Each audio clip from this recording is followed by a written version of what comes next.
Bonjour à tous, fidèles internautes de la Nouvelle République Télévision. On se retrouve une fois de plus à votre émission Débat République, une émission en caractère politico-socio qui va permettre à ce que nous puissions entrer en profondeur de tout ce qui se passe en République démocratique du Congo. Je rappelle que nous sommes au mois de décembre, un mois qui va mettre fin entre l'année 2024 et l'année 2025. Mais pourquoi pas présenter déjà mon invité? Il s'agit de Kawela, professeur de l'humanité. Bonjour et bienvenue, prof. Bonjour, messieurs les journalistes. Comment allez-vous? Par la grâce de Dieu, je me porte bien. Tout va bien par la grâce de Dieu. Par la grâce de Dieu, vous êtes aujourd'hui en République démocratique du Congo, vous êtes professeur. Mais avant tout, j'aimerais d'abord commencer par vous présenter. Vous êtes licencié en sciences économiques, option gestion financière. Vous êtes aussi licencié en pédagogie appliquée, option sciences commerciales et administratives. Et vous avez fini vos études à l'université de l'UPenn. Quelles sont de nos jours les conséquences de la mauvaise gestion de l'enseignement, que ce soit à l'humanité, que ce soit à l'université? Merci beaucoup pour la question. C'est une question pertinente. J'estime que notre pays, c'est un grand pays parmi les pays africains. Et aujourd'hui, l'IPEN que tu parles là, c'est parmi les meilleurs universitaires qui forment des grands professeurs. Exactement. En Afrique, il y a seulement une seule université nationale qui est l'UPEN. Donc, la charité, bien nous commence d'abord par nous-mêmes. Parce que nous venons de l'UPEN. Nous devons apporter notre pierre et surtout en ce qui concerne l'enseignement. Puisque au niveau de l'enseignement, nous avons l'éducation qui est un socle pour le développement d'une nation. Si vous voulez que votre pays plonge dans les ténèbres, il faut commencer à détruire l'éducation. C'est le problème de notre pays. L'éducation est détruite. Nous n'avons pas un enseignement de qualité, un enseignement de base. Moi, personnellement, qui vous parle, je fais mes études humanitaires, mes études secondaires dans une école catholique. J'ai fait la première CO à l'époque, deuxième CO à Kinzambi, Bandundu, et la troisième des humanités, tout consort à l'Infra, je terminais là-bas. Il fallait voir à l'époque comment nous étudions par rapport aux études d'aujourd'hui. Donc, il y avait des professeurs d'abord qui se donnaient corps et âme, qui avaient l'amour et la volonté de donner cours. Cette volonté venait d'où? De gouvernement, qui avait motivé bien les professeurs à l'époque. Un professeur ne pouvait pas demander 10 000 ou 1 000 francs à un élève. C'est pratiquement impossible. Et d'ailleurs, être ensemble comme ça avec les professeurs ou promener même route avec les professeurs, c'était une mince affaire. Ce n'était pas facile. Mais aujourd'hui, qu'est-ce que nous remarquons? Et les professeurs et les élèves, tous dans les mêmes bains. On ne comprend pas qui est qui et qui fait quoi. L'enseignement est au rabais total. D'abord, le gouvernement n'a pas des écoles de qualité pour former les élèves des élites de demain. Vous avez toujours cette parole-là que non, le Congo de demain, c'est la jeunesse. Moi, je n'ai jamais dit ça. Le Congo de demain, c'est la jeunesse. Depuis quand cette parole a été prononcée? Toujours demain, demain, Est-ce que c'est une manière de flatter le jeune ou... Mais c'est ça le problème. Moi, j'ai toujours dit le Congo d'aujourd'hui. Pas de demain. Parce que demain appartient à Dieu. Personne ne connaît ce qui va arriver demain. Pourquoi dire à quelqu'un que non, le Congo de demain, c'est la jeunesse. Et le Congo d'aujourd'hui, c'est qui maintenant? C'est le problème. Pour que nous arrivons demain, il faut préparer aujourd'hui. Si l'aujourd'hui n'est pas bien préparé, est-ce que vous pouvez arriver demain? Je ne pense pas. Donc le Congo d'aujourd'hui, c'est la jeunesse. Et qui doit former la jeunesse? Mais c'est l'enseignement. C'est l'enseignement, c'est l'enseignant qui est à la base de tout. C'est l'enseignant qui prend l'élève qui vient du néant. Vous vous rendez compte, mon frère, un élève qui vient du néant, de la maison, qui ne connaît rien, mais maîtresse azui mwana wana, apesi éducation, ici. Aujourd'hui, l'enfant devient utile à la société. Mais le monsieur-là, qui s'est donné corps et âme pour que ce monsieur devienne ce qu'il est aujourd'hui, est négligé. Vous trouvez ça vraiment assez normal? Donc, si je comprends bien, vous êtes en train d'accuser directement le gouvernement ne prend pas en charge les enseignants. Exactement. Et d'ailleurs, je vous dirais qu'aujourd'hui, il y a 3 ministères qui sont négligés. D'abord, il y a l'enseignement, il y a la santé, il y a la sécurité. Or, ces 3 secteurs-là, c'est ça qui fait la clé de la réussite. C'est ça qui fait la clé du développement d'un pays. Les 3 secteurs. Tant que les 3 secteurs sont négligés, il ne faut pas s'attendre à une meilleure soit réputation ou à un bon résultat escompté. Non, je ne pense pas. Il faut d'abord commencer à dynamiser le secteur de l'éducation. S'il vous plaît, pour ne pas aller d'abord trop loin, depuis que vous avez compris que non, vous êtes dans le milieu professionnel, l'exemple à l'université ou soit au milieu du travail, quel constat que vous avez fait sur base de l'éducation, en général l'enseignement, que ce soit le gouvernement de l'ancien président Joseph Kabila, que ce soit le gouvernement de l'actuel président Félix Antoine Tshisekedi. Quelle différence y a-t-il entre ces 2 gouvernements depuis que vous avez compris sur ces secteurs de l'enseignement? En tout cas, je dirais, je dois être clair, sans flatteur. À l'époque de Kabila, quand même, l'enseignement était quand même assez bon. Assez bon, puisque il y avait quand même, surtout pour les écoles catholiques, il y avait une motivation qui était la prime. Et les professeurs, entre autres moi, vraiment, il faut bien préparer le cours, les interrogations, les devoirs, et suivre très bien l'évolution des élèves dans la salle de classe. Et vous trouverez dans une salle de classe au moins 40 élèves, plutôt plus, 45. Là, vraiment, vous suivez très bien. Mais lorsque notre président actuel a annoncé le problème de la gratuité, c'est bien la gratuité, mon cher. D'ailleurs, c'est dans la Constitution. Et si vous allez remarquer dans des écoles, dans des pays développés, il y a toujours la gratuité. Mais chez nous, la gratuité n'était pas bien préparée. Puisque d'abord, il fallait faire l'étude de faisabilité, étudier les milieux, voir est-ce que l'État a combien des écoles pour que la gratuité puisse bien marcher. C'était une idée géniale, une idée extraordinaire. Et tout le monde l'a applaudi. Mais le problème, c'est au niveau des fondements. Des fondements. Quand on parle de fondements, il n'y avait pas des écoles où l'État pouvait engager tous ces enfants-là. Aujourd'hui, vous trouverez dans une classe 60 élèves, 70 élèves. Papa, ce n'est pas un dépotoir. Mais avec l'actuel projet des chefs de l'État par rapport à 145 territoires, les écoles se construisent déjà. Le problème, ce n'est pas les projets. Le problème, c'est la réalisation.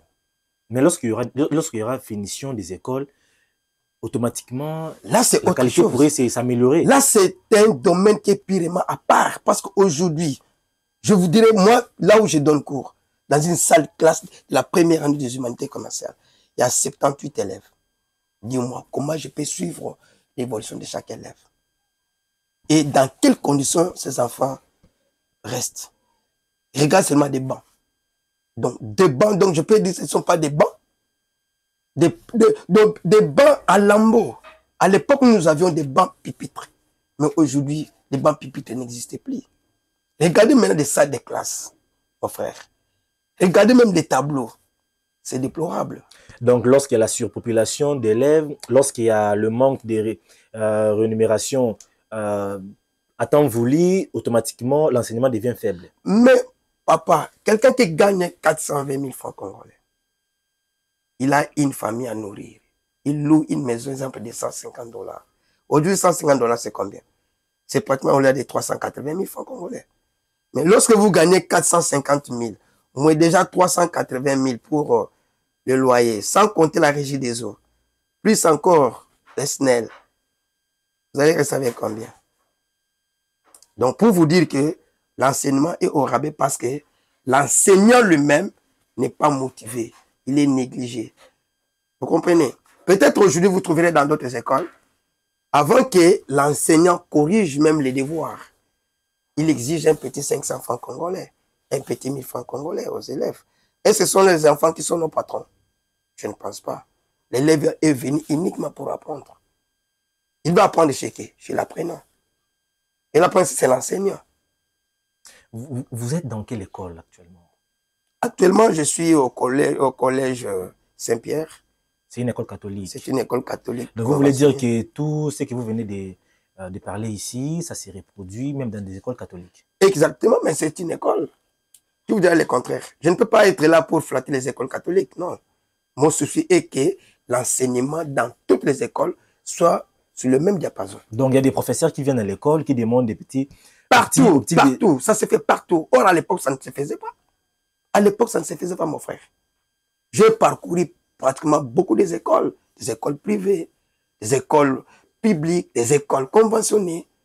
Toujours, nous sommes sous le même rythme. Mais l'exception ne manque toujours pas. Il y a des écoles telles que là où je donne cours, c'est rare. Mais dans d'autres écoles, là où j'encadre souvent les finalistes, les élèves, les étudiants, vous trouverez que vraiment la magouille, la corruption est vraiment au top. Mais lorsqu'il y a la corruption, c'est fini, c'est-à-dire qu'il n'y a pas un bon enseignement. Lorsqu'il n'y a pas un bon enseignement de qualité, il ne faut pas s'attendre à une jeunesse de demain. Donc, la jeunesse de demain est sacrifiée. Surtout en ce qui concerne l'éducation. Donc, nous devons être clairs et nets. Lorsque vous arrivez à la fin, peut-être d'une année où vous voulez donner des bulletins, le diplôme aux élèves, que ressentez-vous à tous ces élèves-là que vous avez découvert plus tôt tout au long de l'année, qu'il n'était pas brillant, mais au moins il a terminé l'année et que vous lui remettez son diplôme? Que ressentez-vous par rapport à tout contraste-là? Moi, ça me fait mal lorsque un élève, un finaliste qui décroche son diplôme d'État avec, par exemple, 75%. Mais en réalité... Tu lui demandes que tu as eu 95%, il dit que non, je n'ai pas eu 95%, mais j'ai eu 75%. Vous trouvez déjà qu'il y a une anomalie. J'ai toujours dit à mes élèves, il y a une différence entre avoir le diplôme d'État et être diplômé. Donc, nous donnons aux enfants le diplôme d'État, mais nous n'avons pas de diplômés. C'est ça le problème. Comment expliquer cela? Donc, c'est-à-dire que l'enfant qui a son diplôme d'État, qui n'arrive pas à défendre son diplôme d'État. Et surtout avec le problème là de 100%. Partout. 100%. Vous me direz que dans une salle de classe, il n'y a pas de bourrique. Vous me direz que dans une classe, il n'y a pas des enfants qui échouent avec des 40%, des 30%. C'est ça le problème aussi qui a détruit notre éducation. Le 100%. Parce qu'il y a aussi des propos là qui se disent souvent à la cité, naki nanga kozwa diplôme, tout justement. C'est ça aussi le problème. Donc, vous trouverez l'enfant qui a fait au moins 3-4 mois qui ne vient pas, qui vient seulement présenter l'examen d'État, et à la fin, il a son diplôme d'État. Cet enfant va dire quoi à ses amis? Écoutez, Kunakutu, Tchafouin, c'est ça le problème. Donc, le problème au Congo, maintenant, l'enseignement est devenu Tchafouin, Tozui. Il n'y a plus l'enseignement de qualité. À cause de quoi? Ce n'est pas les professeurs, c'est le gouvernement, le numéro 1. Doit mettre l'accent sur l'éducation. Bango Bazana, ministre, avant comme ministre, vous voyez maintenant, aujourd'hui, je vous dirais, ce qui est clair, hein? Le résultat, il y a bateau, nous, on va bien dans la classe. Prof, en tout cas, c'est la pardon. C'est une place là où le comment va comprendre un peu difficilement. Au lieu de gouvernement et ce qu'on répondre à nos besoins primaires et à la population, c'est parce que baba nako qui ma classe. Mais on peut conclure par ça. Non, on a des professeurs en économie. Mais parce que quelqu'un qui a étudié, qui a eu un bon enseignement, un enseignement de qualité, comment il peut donner un échec? Comment il ne peut pas produire un résultat? Mais l'échec est inévitable. Non, l'échec c'est partout. Oui, l'échec est là, mais chez nous, l'échec est devenu au top, mon cher. Moi, je vous dirais ceci. Moi, je suis professeur de comptabilité. Je donne la comptabilité. Avant de donner la comptabilité, je dois d'abord connaître la comptabilité. Expliquer aux enfants quel est le rôle de la comptabilité au sein d'une entreprise. Quelle est la fonction de la comptabilité? Pourquoi nous devons étudier la comptabilité? Si je n'ai pas la matière, je donne seulement des théories d'une manière superficielle. Dis-moi, à la fin, cet enfant va amener un résultat escompté? Non, je ne pense pas. Donc nous avons un problème sérieux. Très, très sérieux. Vous savez, l'éducation c'est la formation, c'est la transformation, c'est l'encadrement. L'éducation, donc, c'est instruire quelqu'un à devenir utile à la société. Comment devenir utile à la société? Aujourd'hui, les gens, comme vous venez de dire au départ que le chef de l'État a promis comment devenir entrepreneur. Mais on devient entrepreneur comment si on n'a pas les notions d'entrepreneuriat? On devient entrepreneur comment si l'État lui-même est incapable de créer même des microfinances. Moi, j'ai un projet de salubrité. Ah, nous allons arriver par là, nous allons arriver. Mais passons d'abord rapidement à ce qui concerne l'économie, pas plutôt à ce qui concerne l'entrepreneuriat ou les microfinances.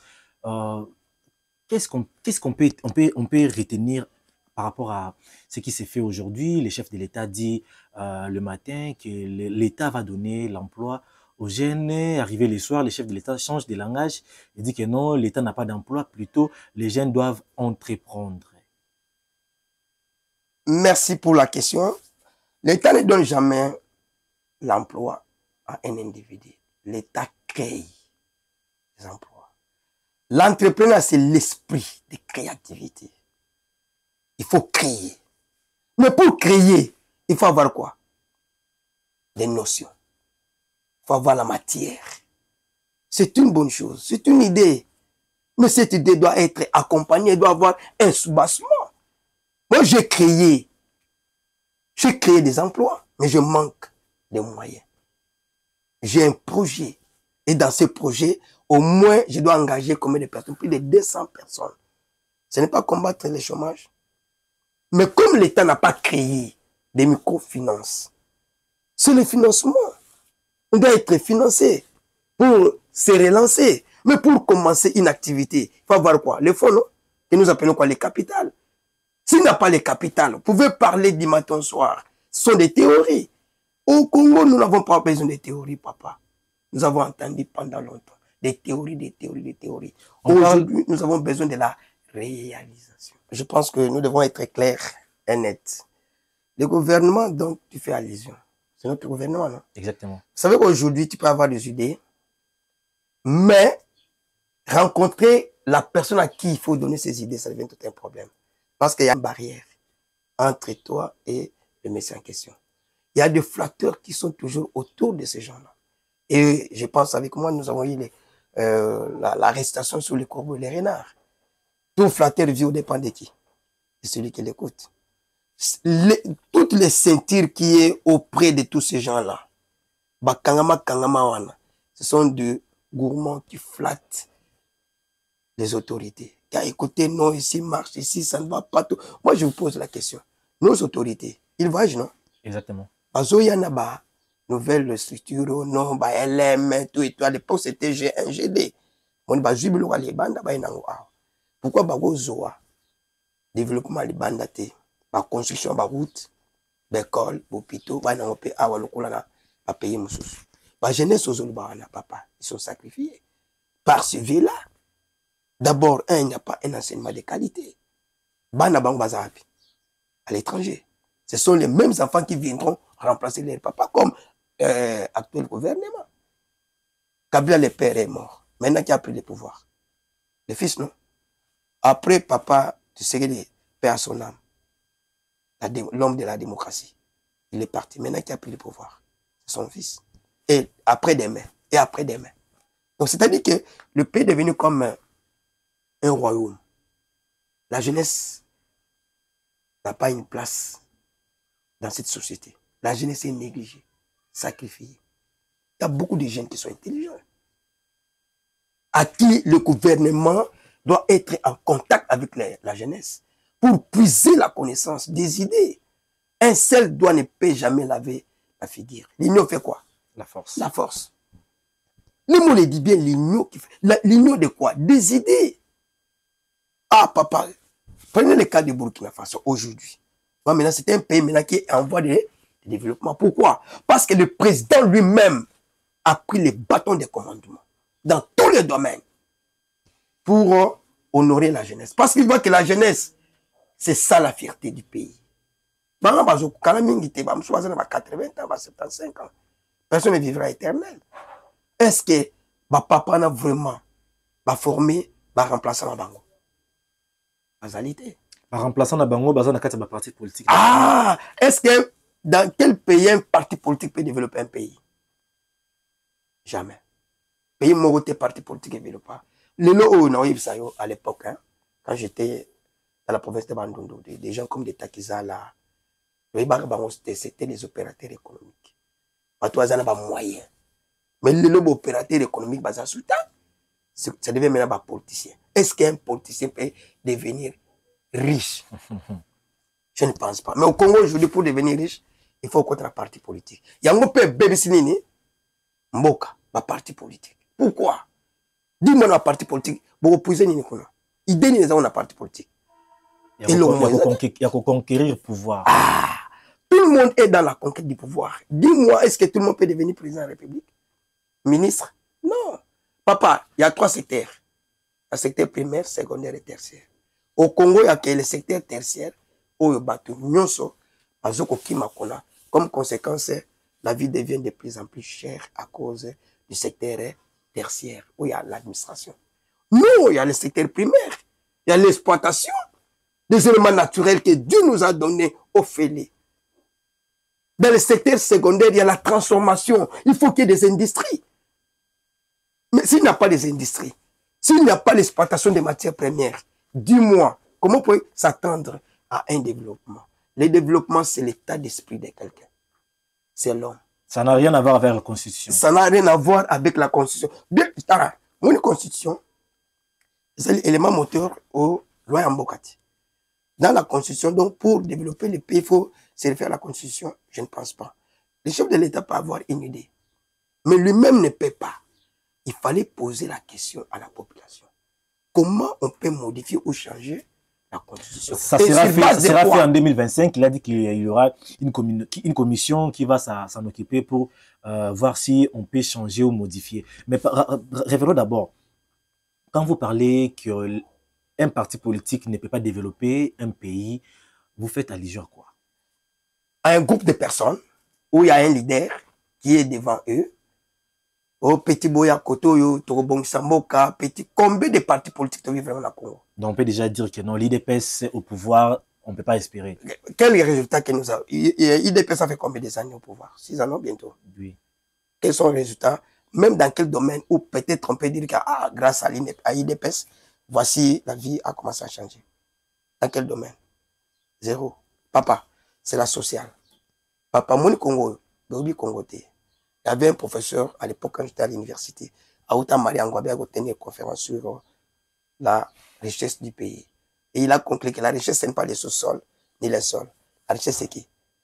C'est l'homme. Il faut capitaliser l'homme. Parce que nous, les économistes, nous disons quoi? L'homme est le premier facteur de la production. L'homme est la première richesse d'un pays, c'est l'homme. Nous avons des lacs. Nous avons 80 millions d'hectares d'arables qui n'ont jamais été exploités. Nous avons la forêt équatoriale. Qui doit faire ça? Nous avons des fleuves.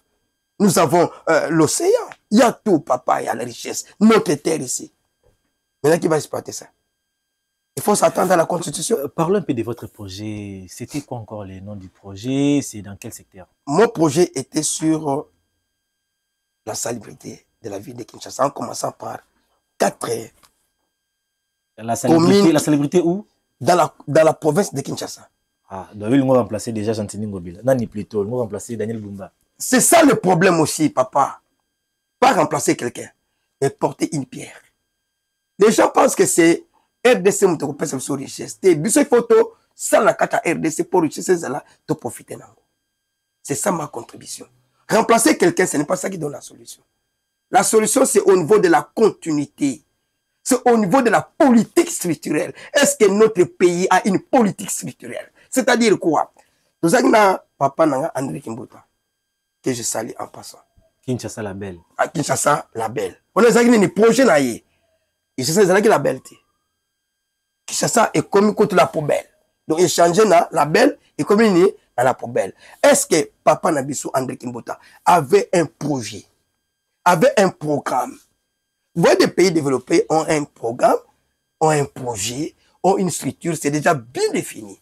Quand l'autre vient, il regarde qu'est-ce que tu as fait, qu'est-ce que tu n'as pas fait, qu'est-ce qui a été prévu. Il y a Yembala Mogo, à talité ou ancien gouverneur Azalaki, à Yembala Mogo, la kine la belle. Heureusement, la kine commis la poubelle. Papa Nabiso Gentini Ngobila. Kini Bopeto. Kini Bopeto. Kini la belle, Kini Bopeto. Mon qui est ça, car bloqué sur Kene Moko. Donc, Zeli Kini Bopeto. Il fallait attendre la Kini la belle. Qu'est-ce qui a été prévu? Projet des Akinini. Et là, on a ça qui a continué. À Longoli, il y a Nan. Il y a André Kimbuta, il y a Tchekine Bopeto. Donc, vendu pendant 3 ou 4, 5 ans, Kini Bopeto et Agate, qui ne commis Kini salité.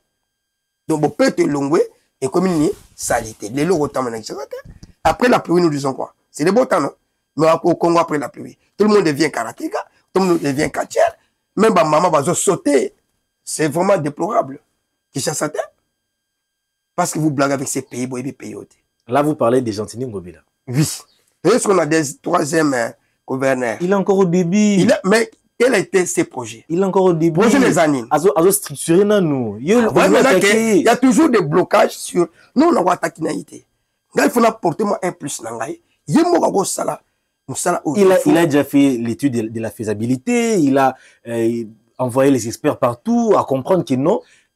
En tout cas, on a le bas qui avant, ils allaient qui bon motif. Ce ne sont pas les mêmes personnes qui ont détruit Gentini Ngobila. Parce qu'au Congo, ce sont toujours les mêmes figures. Il y a toujours la flatterie.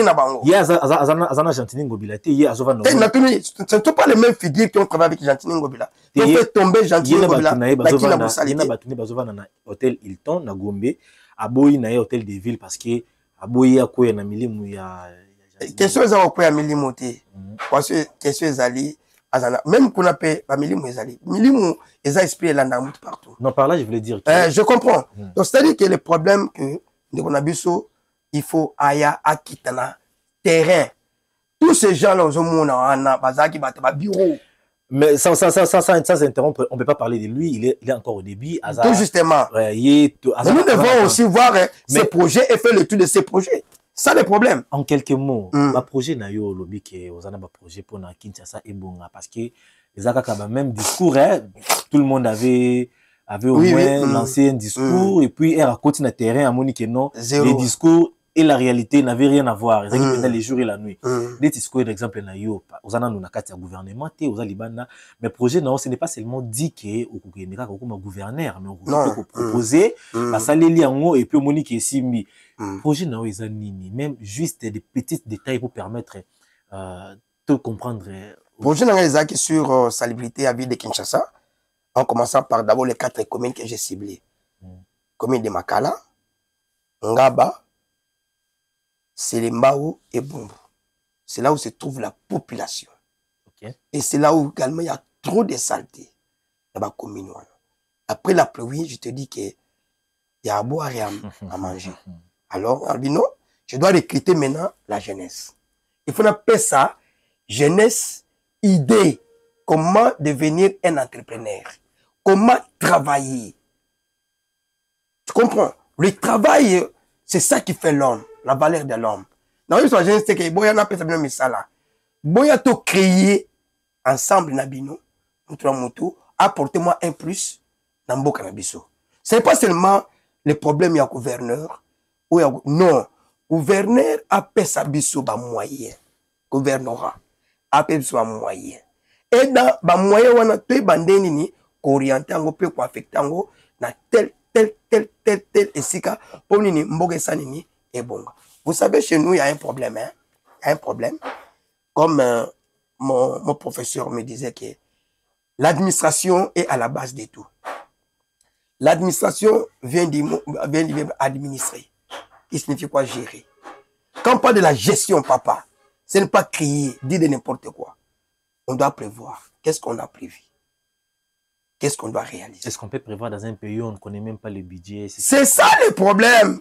Mais pour le budget, ce n'est quoi? C'est une projection, non? C'est une projection de dépenses et des recettes. Toi, tu penses que dans notre pays, pour élaborer un budget, ça prend combien de temps? C'est le manque de volonté. Manque de volonté, mon cher. Donc, on a Mboka Oyo. D'abord, comme disait Oazé quoi, richesse est dominante Mboka Nabiso. Ils ont monté Mamabe. Tant que monté Mamabe, ils ont mingi, ils ont difficile. Un pays comme la RDC peut avoir même un budget de 3 milliards, même 10 milliards, même 15 milliards, même 20 milliards. C'est rien, ça ne représente absolument rien. Par rapport à notre petit pays, le Brazza. Mais il faut quand même être reconnaissant. Il allait 4 milliards. Je n'ai jamais été ça. Je n'ai jamais été optimiste ni pessimiste. Moi, je suis un réaliste. Je ne vois pas que comme quand même, non. Congo, ils ont quand même, papa, on doit organiser les pays. On doit commander. Qui commande, c'est les chefs. Quelles sont les qualités d'un chef pour que ce monsieur soit un chef? Tout le monde peut avoir les pouvoirs, mais tout le monde ne peut pas avoir l'autorité. Tous ces gens-là ont les pouvoirs, mais ils manquent de l'autorité. Et l'autorité vient de qui? De Dieu, qui doit avoir un soubassement. Vous en avez parabole, ma casse, non, je vous dis ce qui est vrai. Moninga, dans un intérêt de mon côté, pour d'abord Ngamoko. D'ailleurs, mes amis qui me connaissent, les enfants savent comment moi je travaille. Je travaille toujours en collaboration avec les enfants. Mais vous n'avez pas entré en profondeur, il y a par rapport, il y a projet dans eux, il y a... Projet dans on a le but, il y a salubrité. Dans Tchango déjà, les accords on a un bon webélité. Nous, c'est bêta qui 1 500 000 $. Oh, tous les 4. Ça va pêcher au Kimate. Moi, je pense que d'abord, on a le but que c'est tout part de l'éducation. Hein? Je suis né dans une famille bien éduquée. Depuis Nabanda, même quand que j'étais comptable, l'école Moro X, en bon, pourquoi n'a pas à l'époque? Est-ce que les agis na valeur à 1 million tu le vois? C'est-à-dire que bon, les agis na valeur, je pouvais même fouiller dans la poto.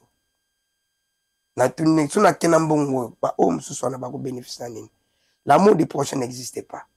C'est comme je disais à un pasteur, permettez-moi, c'est que nous devons former des croyants. Nous devons former des disciples de Jésus-Christ. C'est-à-dire? C'est-à-dire que, je veux former des disciples, je peux me faire des bungi. Parce que vous avez l'intérêt personnel à des croyants. Venez, Jésus. Former des disciples. Lui m'a dit, allez dans toutes les nations. Faites-les mes disciples. Un disciple d'abord, c'est qui? Quelqu'un qui est disciple. C'est la tâche de Jésus-Christ qui suit la parole, qui marche selon la parole de Dieu. C'est la crainte de Dieu. Ah, au côté évangile, je pense. Non, c'était que, parce que tout, je contre la il y a développement. Okay. Comme il y a un adage qui dit que science sans religion, c'est un canard boité. Et la raison sans la science, c'est foutu. Donc, il y a la complémentarité. Il y a la complémentarité, mon cher. La religion numéro 1. La parole de Dieu. Sans la parole. Mais tant au président, ça doit y pouvoir.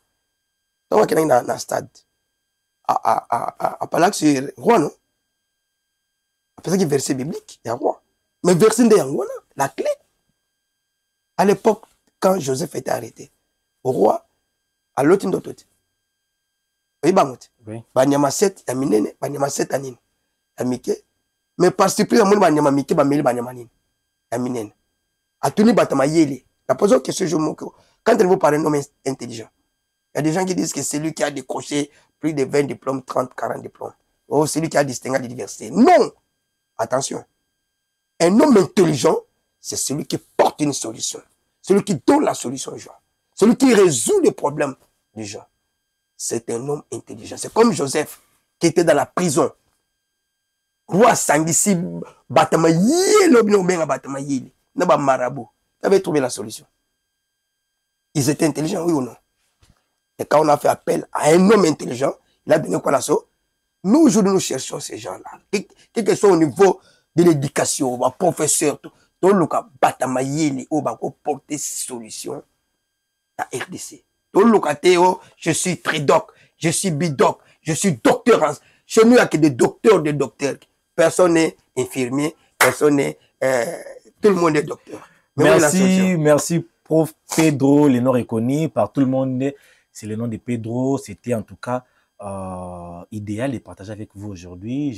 Je tiens à vous dire encore une fois de plus merci par rapport à d'avoir accepté cette invitation. Moi, je te remercie beaucoup parce que je vois déjà que tu as un esprit de créativité, tu as un esprit d'entrepreneuriat. C'est ça. Merci. Nous devons lutter pour ce pays, n'est pas trop tard. Toutes choses restant égales par ailleurs. C'est là où moi. Et je salue aussi les frères que j'aime beaucoup. Roger Baka. Vraiment, c'était un monsieur que j'ai toujours aimé. et Papa Massambou qui dit, ils ont la connaissance, ils ont la science, ils ont des pistes de solutions pour démarrer ces pays. Merci, que Dieu bénisse. Que Dieu bénisse le Congo, la RDC, tous les 4 institutions. Et pourquoi pas surtout l'enseignement, l'éducation, la santé, la sécurité. Voilà, c'était ça les mots de la fin de notre invité du jour, mesdames et messieurs. C'est ici que nous mettons terme à cette émission. J'ai dit, surtout, abonnez-vous. Si vous avez trouvé que nous avons eu des failles, des erreurs, n'hésitez pas à commenter, n'hésitez pas à nous écrire sur commentaire. Il y a même un numéro au bas de l'écran. Essayez un peu de nous contacter sur WhatsApp. Nous serons disponibles pour répondre à toutes vos préoccupations. Et je rappelle que la semaine prochaine, nous serons encore sur ces plateaux avec la même personne pour débattre sur toutes les actualités de la République démocratique du Congo. Restez branchés. Bye.